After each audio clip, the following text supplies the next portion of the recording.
Di sini saya ngomong sebagai orang yang sedang bingung atau orang yang sedang resah.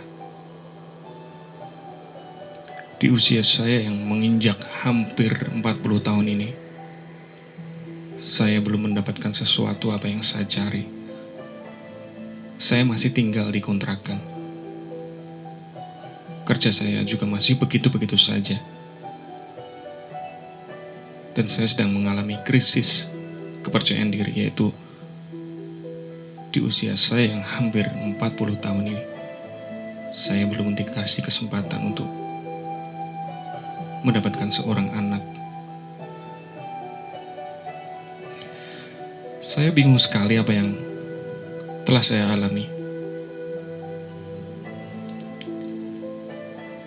Belakangan ini saya sudah melakukan apa yang di agama saya perintahkan.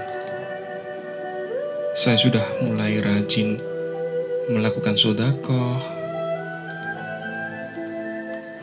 Saya sudah rajin silaturahmi ke teman-teman pengajian. Dan saya juga sudah melakukan sholat 5 waktu full. Biasanya kan kadang-kadang bolong-bolong gitu ya, atau bahkan sama sekali nggak sholat kadang-kadang saya itu. Tapi akhir-akhir ini saya sudah merasa memperbaiki perbuatan saya, tapi kok hidup saya seperti ini terus ya. Saya belum mendapatkan perubahan sama sekali. Kerjanya masih begini, rumah juga masih ngontrak. Istri saya juga belum mengalami tanda-tanda hamil atau gimana gitu. Sejenak saya merenung terus. Saya mencoba untuk introspeksi tingkat tinggi. Akhirnya di suatu malam saya terbangun dan saya teringat 20 tahun yang lalu saya pernah bekerja di salah satu perusahaan. Dan di sana ada peraturan yang agak unik ya. Saya digaji seminggu itu cuma mendapatkan sebagian dari gaji saya. Jadi cuma menerima 25% dari apa yang harus saya terima. Pada waktu itu saya bingung. Loh, saya kerja cari uang tapi kok gaji saya ditahan? Bosku itu maunya gimana ya?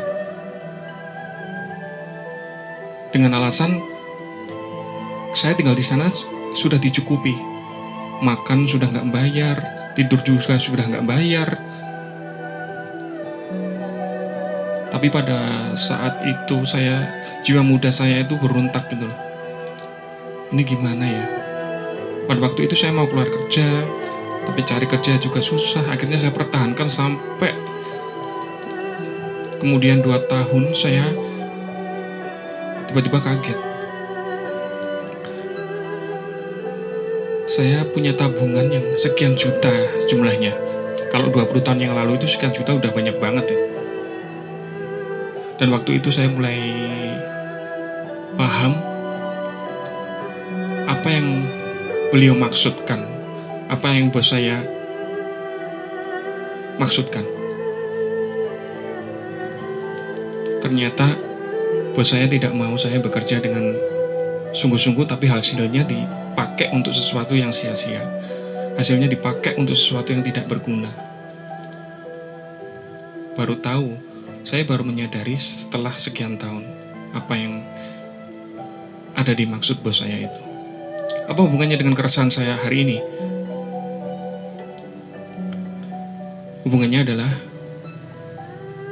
mungkin saat ini Allah sedang mengumpulkan atau menabung apa yang saya perbuat untuk di akhirat nanti. Itu dugaan positif saya ya. Dan semakin kesini saya semakin tahu bahwasanya ternyata saya terlalu perhitungan dengan Allah. Apa yang saya lakukan selalu saya hitung.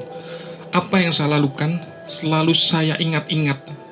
Apa yang saya lakukan selalu saya harapkan kembali. Padahal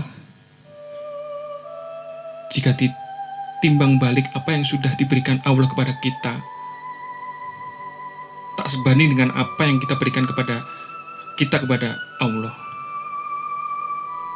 Kita beribadah, kita berinfak, kita melakukan sesuatu yang baik itu sebenarnya balik ke diri kita sendiri. Gak ada ngefek-ngefeknya sama sekali untuk Allah. Tapi kita selalu mengharapkan, saya tentunya, terutama saya ya, selalu mengharapkan imbal balik. Ternyata itulah salah saya. Saya resah, saya gundah, saya ternyata tidak ikhlas menjalani hidup ini. Jika kembali ke konsep agama Islam adalah agama di mana yang mengajarkan untuk berserah diri. Jadi kita harus menyerahkan diri kita berserah-berserahnya. Berserah diri dalam arti yang benar, itu berusaha sambil berdoa, sambil ikhtiar. Dan jawaban-jawaban seperti ini saya dapatkan di perenungan malam ketika saya bangun tidur. Saya tidak pernah tahu saya melakukan pengajian itu fungsinya untuk apa hidup saya. Saya melakukan sholat fungsinya untuk apa untuk hidup saya. Dan hari ini saya mendapatkan jawaban. Ngaji, sholat, sedekah, itu fungsinya untuk melembutkan hati kita. Itu fungsinya untuk membuat diri kita itu jadi terkontrol. Bisikan-bisikan positif menyeliputi di sekitar tubuh kita. Subhanallah. Terima kasih sudah mau mendengarkan keluh kesah saya. Audio ini akan saya simpan untuk suatu hari untuk mengingatkan saya di mana saya harus bersyukur dalam keadaan seperti ini, di mana saya harus benar-benar tahu diri lah.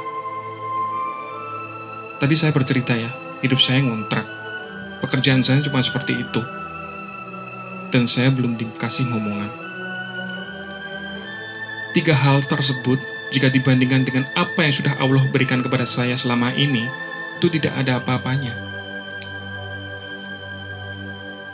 Saya masih bisa bernafas, saya masih bisa makan enak, tanpa harus ngutang.